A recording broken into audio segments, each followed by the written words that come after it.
3 साल से ज्यादा वक्त से अपने पति के कथित फर्जी एनकाउंटर के मामले में न्याय की गुहार लगा रही शिवांगी यादव ने क्या सिस्टम के सामने हार मान ली। इसी साल 28 मार्च की रात को शिवांगी ने अपने घर में फांसी लगाकर जान दे दी।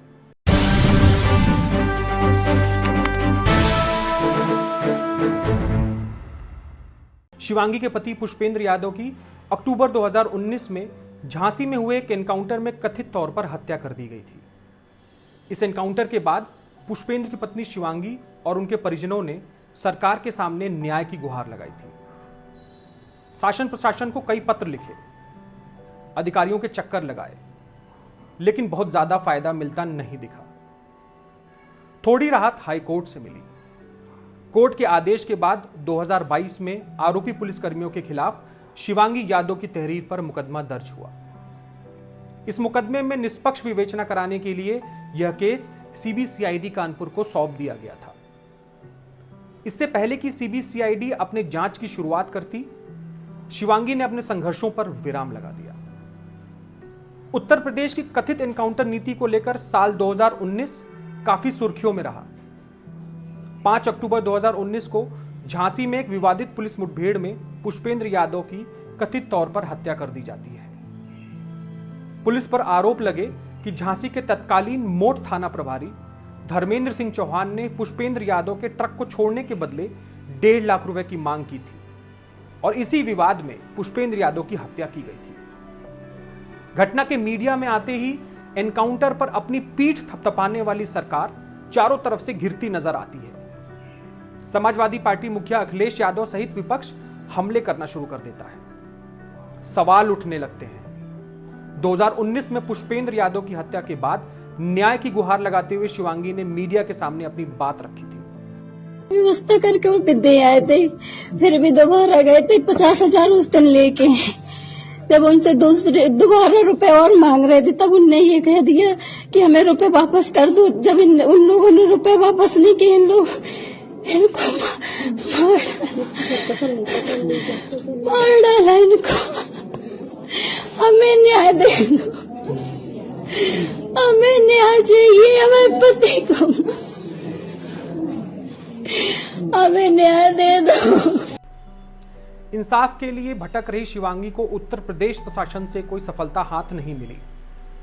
उन्होंने थाने और जिले स्तर पर पुलिस के अधिकारियों को हत्या की तहरीर दी, लेकिन उनका मुकदमा दर्ज नहीं हुआ। आरोप यह भी लगे कि हत्यारोपी पुलिस वालों को बचाने के लिए उनके अधिकारियों ने कोई कोर कसर नहीं छोड़ी। हताश शिवांगी ने फिर इलाहाबाद हाईकोर्ट का दरवाजा खटखटाया और वहां उन्हें पहली सफलता मिली। सितंबर 2022 में इलाहाबाद हाईकोर्ट ने शिवांगी की तरफ से दाखिल अर्जी पर सुनवाई करते हुए आरोपी पुलिसकर्मियों के खिलाफ हत्या का मुकदमा दर्ज करने के आदेश दिए। आरोप लगे कि उत्तर प्रदेश पुलिस ने केस को उलझाने की कोशिश की। झांसी पुलिस ने शिवांगी यादव की तहरीर को दरकिनार करते हुए पुष्पेंद्र के चचेरे भाई धर्मेंद्र यादव की तहरीर पर तत्कालीन मोट थाना प्रभारी धर्मेंद्र सिंह चौहान और अज्ञात लोगों के खिलाफ 26 सितंबर 2022 को मुकदमा दर्ज कर लिया।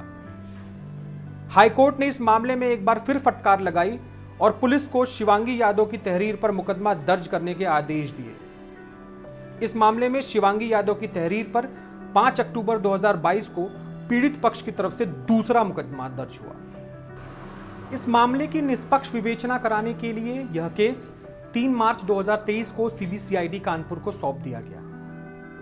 इलाहाबाद हाईकोर्ट के आदेशों के क्रम में शासन द्वारा अपर पुलिस अधीक्षक की अध्यक्षता में 5 लोगों की टीम भी नामित की गई। जांच कर रही सीबीसीआईडी की टीम इस मामले में अभी कागजात जुटाने में ही लगी हुई थी कि 28 मार्च को शिवांगी यादव ने आत्महत्या कर ली।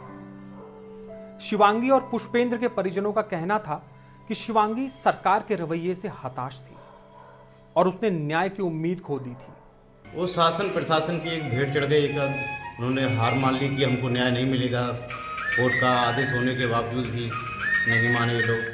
अपने मनमर्जी से सिस्टम को चलाया। हम लोग न्याय की गुहार मांगते रहे कि हमको न्याय मिल जाएगा, उनके पति को न्याय मिला, लेकिन वो लास्ट में अपनी लड़ाई से हार गई और उनको लगा कि अब न्याय नहीं मिलेगा, तो उन्होंने अपने आप को समाप्त कर लिया। प्रदेश के मुख्यमंत्री की मंशा साफ नहीं है तो हम एक छोटे कर्मचारी हैं, छोटे किसान ही समझ लो, किसान के बेटे हम, कहाँ तक लड़ाई लड़ सकते हैं। हम तो न्यायपालिका और शासन प्रशासन में भरोसा रखते हैं, और शासन प्रशासन जब हमारे साथ ऐसा करेगा तो फिर हम कहाँ न्याय पाएंगे। 2019 में पुष्पेंद्र यादव की पुलिस मुठभेड़ में हत्या और 3 साल बाद 2023 में शिवांगी की आत्महत्या से कई ऐसे सवाल उभर कर आए हैं जिनका शायद ही अब कोई जवाब मिल पाएगा।